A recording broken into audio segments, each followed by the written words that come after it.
His Excellency, representatives of government, members of the diplomatic corps, survivors of the 1994 genocide against the Tutsi, Executive Director Nowakowski, ladies and gentlemen. It is indeed a great honor for me to participate in Kwibuka 30, the 30th commemoration of the 1994 genocide against the Tutsi. I am so very, very sorry that I am unable to be with you in person today.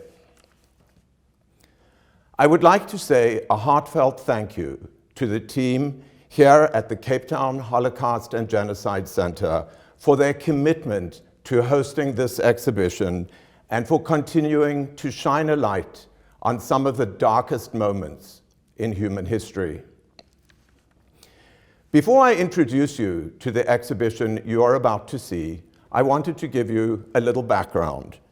I wanted to share with you some of my personal story. I grew up in Zimbabwe, and to be honest, I don't remember ever specifically learning about the Holocaust. It was just always there. My grandmother's sister had her Auschwitz tattoo clearly stamped on her left forearm. We weren't allowed to ask her about it, but somehow we knew the story, or so I thought. Over the last decade, I have worked at sites of genocide in Poland, Ukraine, Namibia, Bosnia and Herzegovina, and of course, Rwanda. Today I'm going to talk about my work in Rwanda, but before I do, I wanted to take a moment to explain why I have spent 10 years of my art practice examining the recurrence of genocide. In 2013, I did a project called It Never Rained on Rhodes, about my maternal heritage and the Jews of Rhodes Island. That project included video footage of Auschwitz survivors recounting their experiences. When the work screened at festivals around the world, people would often respond in that familiar language of genocide fatigue by saying it was a narrative they knew. We may not know that woman in the white shirt, people would say, but we know her story. I would always respond with a simple question. If we know that story so well, help me understand why we have repeated it over a dozen times since World War II. I told you that I too thought I knew that story, but after spending 100 hours with Auschwitz survivors and their families in the summer of 2013, I realized we will never truly know their story. We will never be able to comprehend what a victim of genocide endures. And it was then that I committed that I would never stop trying. So in my resolve to challenge the jaded perception that we know that story, I embarked on what would become my ongoing body of work. I committed to exploring the recurrence of genocide and how we enable it. But how was I going to re-engage people with a subject that they think they know? In my work, I presuppose that whatever we can learn from a more didactic approach, the fact-based approach of the documentarian, the academic, the historian, the archivist, the journalist, whatever we can take from that approach, we have taken, and yet we still continue to perpetuate the cycle of the ultimate crime against humanity. I needed to figure out a way to engage people more creatively, to make aesthetic images instead of documenting brutal facts. So I set out to make work that leaves room for the imagination and engages an audience creatively. I came upon the idea of using the landscape in metaphoric ways to link places of genocide. It all happens under the same sky and on the same earth. But of course, it is we that are the true connective tissue linking these atrocities. The landscape, like us, sees everything and does nothing. Like us, it stands by silently in full view of the atrocities being committed. It bears witness. The trees shed their leaves in cover-up and complicity, but the landscape also rejuvenates. It restores and it recovers. It triumphs over trauma, and it is inextricably intertwined with both our brightest days and also our darkest moments. Ladies and gentlemen, nowhere in the world is the story of triumph over trauma and of restoration and recovery more poignant than in Rwanda. I have titled my ongoing body of landscape works, How We See the World. It is a series of landscapes all made within witness distance of sites of 20th century genocide.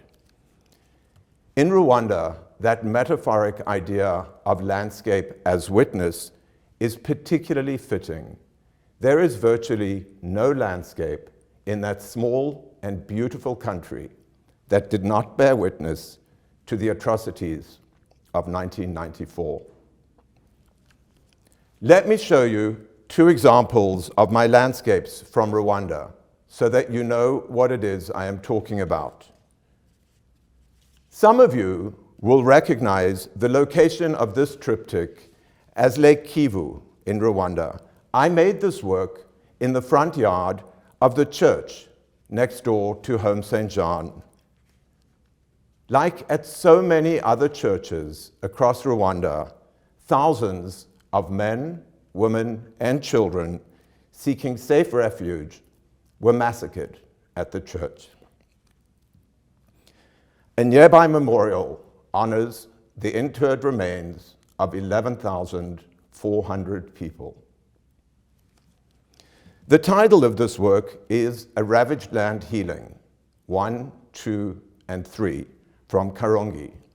For me, it captures the essence of what it is that I'm trying to say about the events of 1994. Yes, it references the tumultuous and troubled times, but importantly, it also tells Rwanda's story of healing. Let's move to the second image. It's called Defiant Blooms from Kamonyi district. It is perhaps ironic that I go to great lengths to get to very precise locations where specific acts of genocide were perpetrated, and then I shoot these abstract images, many of which could have been made anywhere. And there are two reasons for that. The first is that I hope the work reminds us that that place can very quickly become any place. And secondly, my hope is that it gives the audience a chance to interpret the work as their own, to place themselves in the picture. So now let us turn to the exhibition of the work behind me that you are here to see today. The Day I Became Another Genocide Victim. It is a series of 100 posthumous portraits of victims of the genocide as represented by what each individual person was wearing on the last day of their lives. It is something completely different from my regular artwork that you have just seen. I was working in Rwanda on the landscapes in 2018 under the guidance of two genocide survivors, Paul Rukesha and Patrick Nkubana. I am so very grateful to Paul and Patrick, as well as to the Aegis Trust and the Kigali Genocide Memorial for making my work in Rwanda possible. While I was there, a news story broke about a new mass grave that had just been discovered in Kwibuka, a town on the outskirts of Kigali. Initial estimates were that 3,000 to 5,000 people were buried there. I went to the excavation site really to help give my landscape work context, to better feel what had transpired on that land 24 years before. But I had no intention of photographing there. We spent an emotional hour at the site as clothes were being pulled from the earth, still damp. But then we continued onto our next landscape location. For the next 2 days, I couldn't sleep, I couldn't focus, I couldn't get the piles of clothes out of my mind. Crumpled, muddied, and in growing heaps, they just seemed to further compound the dehumanizing way that their owners had lost their lives.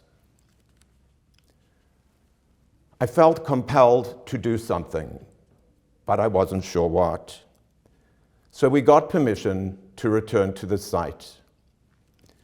Working with the CNLG volunteers there, we started to separate the clothes and consider them one by one as the individual people that they once were. I felt that I needed to lay each item out carefully, one by one, and photograph it as a portrait. And so we began to work. It was overwhelmingly emotional.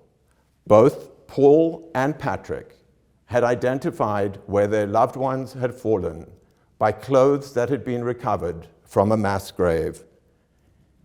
And so it is with the greatest respect and sensitivity that I present this work. I understand how confronting it is for Rwandans. The clothes take on heightened meaning, since so frequently they were the only way to identify where loved ones had fallen. Soon after we started, I wanted to stop. We were working through tears.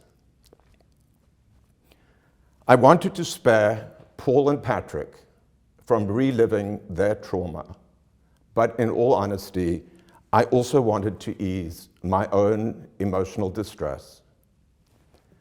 But each time I had that feeling of overwhelming emotion, I challenged myself to continue. I thought a lot about the words of French philosopher Georges Didi Huberman, and he writes, "Let us not invoke the unimaginable, but instead force ourselves into that oppressive place of imagining." Because the minute we stop imagining, when we invoke the unimaginable, we stop being present, we stop empathizing, and we become complicit in the problem. And so Didi Huberman implores us to continue to imagine. As you will notice, each portrait in the series has a text in the first person. I was wearing my favorite party dress. I was wearing my crocheted leggings. Sometimes I slept in them too. Or I was carrying my doggy backpack. The text is my invitation to you to imagine with me. I want you to know what I felt like when I was shooting those images.